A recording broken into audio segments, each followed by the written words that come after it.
आपने कहा कि कई है लेकिन जवाब एक भी अभी तक नहीं मिल पा रहा है। अब सवाल देखिए यहां से कितने उठते हैं। ब्लास्ट के पीछे किसका हाथ है, किस तीव्रता का ये ब्लास्ट था, ब्लास्ट में किस तरीके की चीजों का इस्तेमाल किया गया, क्या अमोनियम नाइट्रेट का इस्तेमाल किया गया, आरडीएक्स का इस्तेमाल किया गया, टाइमर का इस्तेमाल किया गया। हालांकि 10:30 पर यह ब्लास्ट हुआ है, यानी अब से 1.5 घंटे पहले यह धमाका होता है। वैन के पास खड़ी बस के शीशे हो जाते हैं चकनाचूर। बीजेपी दफ्तर के बाहर वैन में यह ब्लास्ट होता है और अब 3 पुलिस वाले समेत 4 लोगों के घायल होने की खबरें भी आती हैं। लेकिन सवाल लाख टके का यही है कि आखिर यह धमाका जो किया गया इसकी मोडस ऑपरेंडाई क्या थी, एक। दूसरा, क्या इन धमाकों के जरिए, चूंकि अब चंद दिनों के बाद ही कर्नाटक में होने वाले हैं विधानसभा चुनाव, 224 विधानसभा सीटों पर चुनाव होने वाले हैं, उसके ठीक पहले इस तरह का धमाका करना, धमाके के जरिए आखिरकार किस तरीके का संदेश देने की कोशिश की गई है। दूसरा, तीसरा, धमाके में आखिरकार किस टेरर आउटफिट का हाथ रहा है। हालांकि हिंदुस्तान का जो इतिहास रहा है हालिया दिनों का, पिछले लगभग 20 सालों का अगर मैं इतिहास खंगाल करके आपको बताऊं, कई धमाकों से हिंदुस्तान दहला है।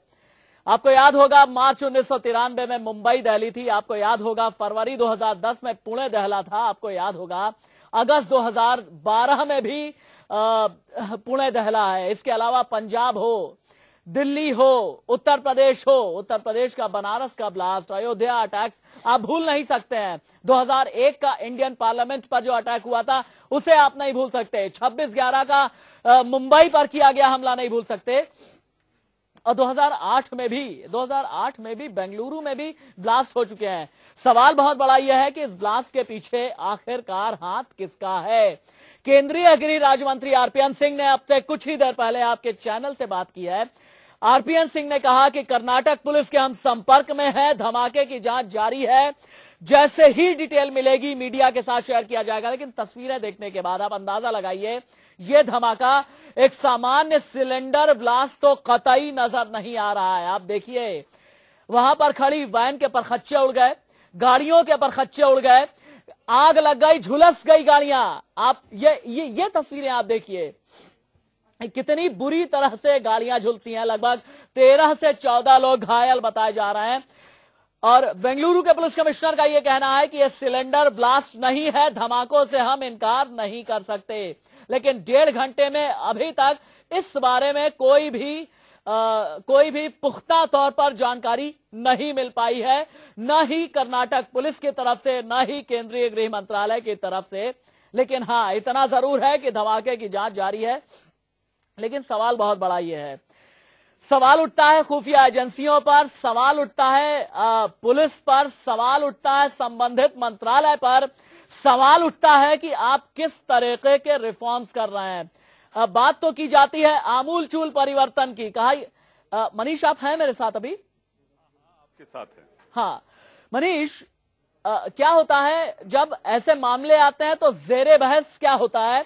जेरे बहस यह होता है कि हम जो है इंटेलिजेंस एजेंसियों में आमूलचूल परिवर्तन करेंगे, इनके स्ट्रक्चर में आमूलचूल परिवर्तन करेंगे, इनपुट्स किस तरीके के आएंगे इसमें रेडिकल चेंजेस किए जाएंगे, जो पुलिसिंग होगी, जो इंफॉर्मेशन का फ्लो होगा उसमें भी रेडिकल चेंजेस किए जाएंगे। लेकिन इस तरीके के धमाके के बाद सिर्फ और सिर्फ यही होता है कि हाँ ठीक है हम जांच करेंगे, जांच के बाद जो भी दोषी पाया जाएगा उसके खिलाफ कार्रवाई की जाएगी। यानी आपको लगता नहीं कि कर्तव्य की इतिश्री कर लेने के अलावा और कुछ भी नहीं होता। देखिए, जहां तक इस तरह के धमाके होते हैं, जांच एजेंसी आती है, मंत्री पहुंच जाते हैं, मुआयना कर लेते हैं, कैमरे पर बाइट दे देते हैं और कह देते हैं कि हाँ इसकी जांच और इसमें जो दोषी पाए जाएंगे उनके साथ सख्ती से निपटा जाएगा।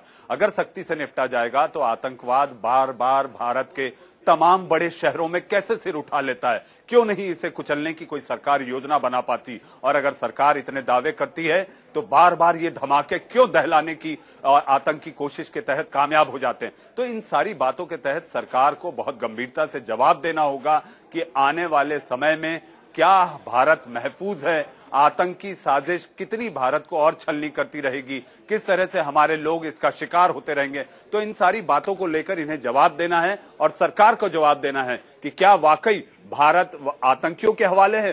जिस अंदाज में मंत्री जिस अंदाज में हमारे तमाम अधिकारी ये कह देते हैं कि इस बात की जानकारी है, अलर्ट्स जारी हो जाते हैं, एडवाइजरीज निकाल दी जाती हैं, और उसके बावजूद वही ढाक के तीन पात, वही चिकने घड़े पे पानी, लगातार ब्लास्ट, लगातार धमाके, एक के बाद एक राज्य जाता है दूसरा हो जाता है। तो इन सारी बातों के तहत जो समन्वय का मुझे अभाव नजर आता है, एडवाइजरीज एक केवल ऑफिशियल तौर पर जारी होती हैं, लेकिन मुझे ऐसा लगता है जितने भी मैंने धमाके इस देश में कवर किए हैं, उसके बाद उसमें सख्ती से अमल नहीं होता, उस पर गंभीरता से विचार नहीं होता कि आखिर अगर ये एडवाइजरी आई है तो इसे हमें गंभीरता से काम करना है, जो कि राज्य पुलिस की जिम्मेदारी होती है। राशिद जी हाँ।